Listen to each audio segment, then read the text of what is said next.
Well, hello there. Mr. Bond, is it? No? Oh, drat. I even had a fever taking over the world plan for him to follow.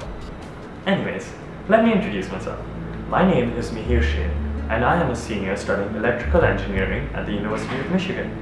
Over the last few months, I have been a part of the summer undergraduate research experience, and I have been working with Professor Necmiye Ozay on improving the communication systems between autonomous systems, such as this really cool car, and humans, such as myself. Currently, the only way for me to talk to this car or any autonomous system is to write a lengthy computer program detailing the requirements and the constraints of the task. This mostly occurs because robots and humans, we don't think alike. As humans, we prefer to think in Boolean logic, so atomic propositions with ands and ors and nots, whereas robots, they prefer to think with finite state machines. Finite state machines tell them exactly which state they are in, and if a certain parameter changes, which state they'll move to. In this image, the finite state machines are represented by the entire image, with each state as one of the ovals and each transition as one of the arrows. However, Professor Ozay and some amazing people at Caltech have been working on a software known as the Temporal Logic Planning Toolbox, or the TULIP toolbox, that would eliminate the need for such lengthy computer programs. The user would just need to input the instructions that they wish an autonomous system to follow into the software, and then the software would synthesize a correct by construction controller and give that to the robot or the autonomous system to execute. One of my first projects was the discretization of a continuous state space for modes with systems. Now, TULIP already has some discretization functions for systems, but it just wasn't quite enough for what I needed it to be for mode-switched systems.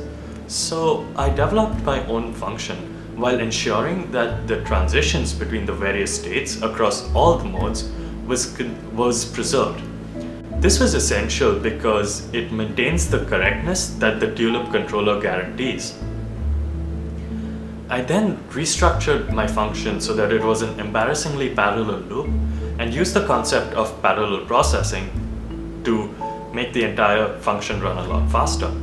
The advantage of parallel processing is that I can take different parts of the code that are not connected to each other and run it on different processors at the same time, which makes the total time that the entire function runs a lot shorter. In the images here, you can see a continuous state space with some user-defined spaces which correspond to what the user thinks are desirable properties for the system. This continuous state space, or the entire domain, is the one in dark blue, while the user-defined spaces are the ones in pink and light blue. I then found the equilibrium points for this state space and ran a convexification function to make sure that all of the states were convex. And you can see that the diagonal and the narrow stripe near the left edge are the two regions where equilibrium points exist. Then I ran the discretization function and I got this image from it, which shows the various transitions that the autonomous system can make if it is in a certain state. Once that is done, then you can synthesize a controller from it that the autonomous system would use, and this is effectively what the autonomous system sees. It's one of the finite state machines from before. And then I created a synthesis function that synthesized a specification that ensured that if the system was in a mode for a long time, it would eventually reach one of these equilibrium points. Alright, car, move forward, come on. Start your engines, race me. Well, as you can see, this car still can't talk to me, and it can't understand what I'm saying. But someday soon, maybe with some of the software that I wrote, it would be able to.